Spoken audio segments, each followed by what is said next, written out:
Hardly a day goes by that someone of prominence, a politician, a talk show host, an entertainer, doesn't call some conservative, or conservatives generally, racist. Here are typical examples.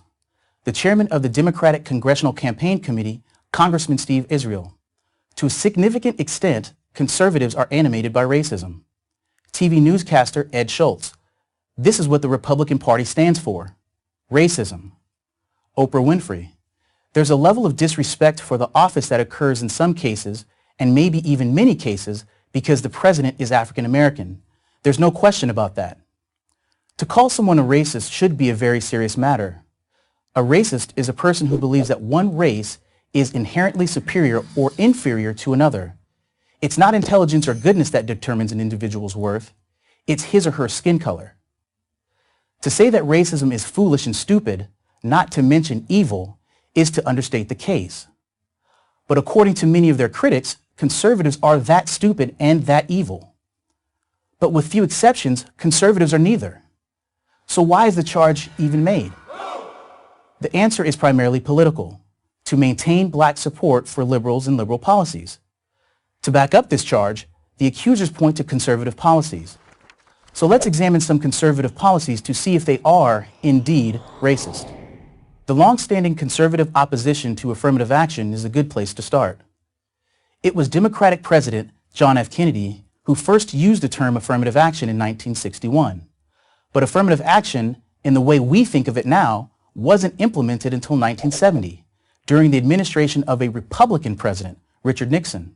The theory was that, because of historical discrimination, blacks were at a competitive disadvantage to other races and ethnicities. To erase that disadvantage, standards that most blacks presumably couldn't meet had to be lowered. One could make the case that this policy had some utility when it was first put in place, but that was a long time ago. The conservative position is that blacks have repeatedly proven they can compete with anyone without the benefits, demeaning benefits, I might add, of lower standards. There are countless examples of black success in every field at every level. The policy is no longer necessary. But the conservative argument goes further. Study after study shows that, in the case of college admissions, affirmative action actually hurts many blacks. By lowering admission standards for blacks and some other minority students, colleges set many of these students up for failure. They get placed in schools for which they're not prepared. And high black dropout rates confirm this view. So does common sense.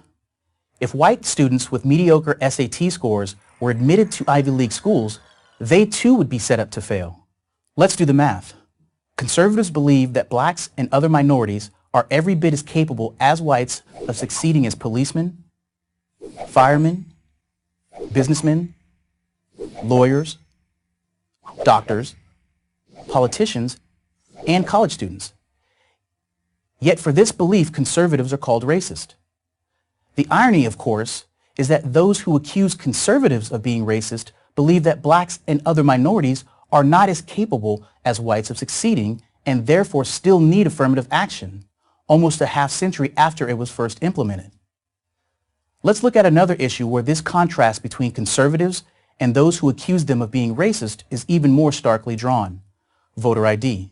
Conservatives say that America should require that every voter present an ID when he or she votes, just as European countries do in order to help keep their elections honest. Are all these democracies racist? Of course not. Yet the accusers say that conservatives who support voter ID are racist. Why do they say this? Because, they argue, it's really a ruse to prevent blacks and other minorities from voting, since many of them just aren't capable of acquiring an ID.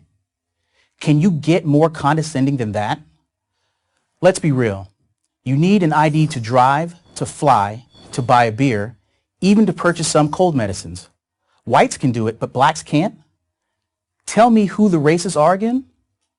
One more example. It's conservatives who push for school vouchers, which would allow all parents, not just wealthy ones, to choose their children's school. It's the other side that doesn't trust minority parents to select an appropriate school for their children. Why aren't the people who compel black children to stay in terrible schools the racists? At some point, maybe you'll start asking yourself, like I did, who's really obsessed with race? And whose policies really hurt blacks and minorities?